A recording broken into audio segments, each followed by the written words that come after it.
Today, we're going to dig into a really powerful idea from William Walker Atkinson that explains why, so often, our best intentions just fall flat. We're going to talk about how to actually train your habit mind and start rewiring those mental defaults for good. I mean, we've all been there, right? You make this rock-solid decision to change. You really, truly mean it. But then, a few days, maybe even a few hours later, you catch yourself sliding right back into the exact same old pattern.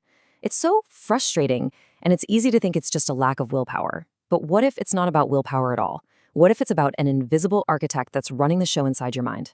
So this architect, that's what Atkinson called the habit mind. It's the part of you that takes over when you're not paying full attention. Think of it as this unseen force that's already drawn up the blueprints for most of your day, creating these well-worn paths that you walk down without a second thought. And this isn't just some vague century-old idea. Modern science actually shows us this process in action. See, your brain is all about efficiency. It wants to save energy, so it delegates all your routine tasks to a part of the brain called the basal ganglia, which creates these automatic loops.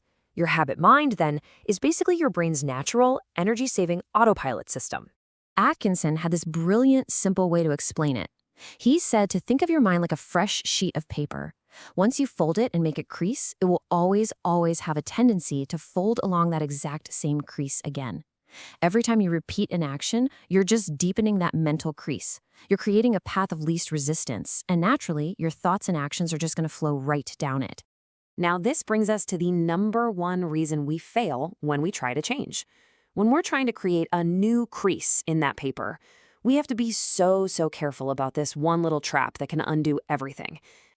You know the voice, that little whisper in your head that says, "Oh, it's fine, just this once." It sounds so harmless, doesn't it? It sounds reasonable.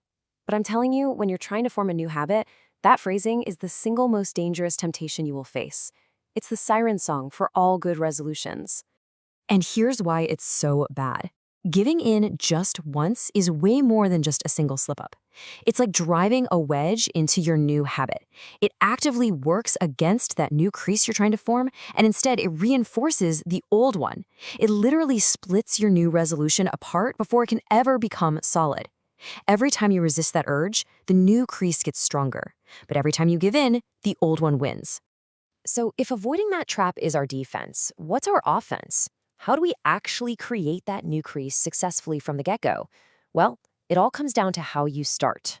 That initial launch, it needs a special kind of energy. Okay, so most of us, we take the weak approach, right? We wait until we feel like it, we have these vague intentions, and we start with this kind of low, half-hearted energy. Atkinson says that's pretty much doomed to fail. The key is to launch a new habit with strong, decisive initiative.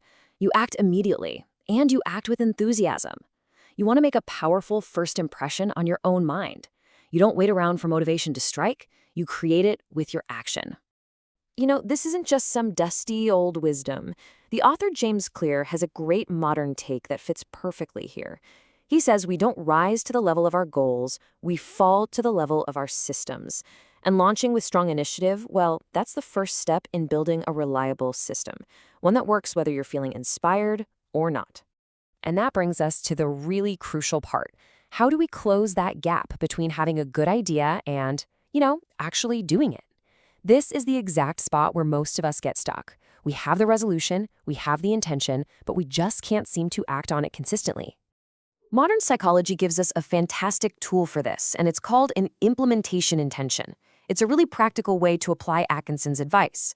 So instead of a fuzzy goal like, I'm going to exercise more, you create a super specific plan.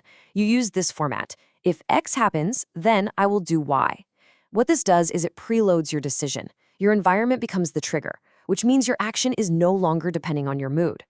Let's look at how this plays out in real life. So for work, instead of waiting to feel focused, your plan might be, if it's 9 in the morning, then I will work on my most important task. Or for relationships, if my partner starts telling me about their day, then I will put my phone down. For a new health habit, you could say, if I finish dinner, then I will immediately put on my walking shoes. See? You're taking the decision-making out of the moment. It's already been made. Okay, so you get the theory. How about we put this into practice right now? Here's a really simple exercise you can do today to start rewiring your own habit mind. All right, here's your 4-step plan. First, and this is key, pick just one small thing. Don't try to change your whole life by tomorrow. Second, get totally clear on the new action that's going to replace the old one. Third, design your new default response using that if-then plan. For example, if I feel the urge for a sugary snack, then I will drink a full glass of water. And finally, number 4, act on it the very next chance you get. Launch it with that strong, firm energy we talked about. Do not wait. So, let's just do a quick recap. First, remember the folded paper. Your mind is always going to follow the deepest crease. Second, you have to avoid the just this once trap like the plague. It is the enemy of change.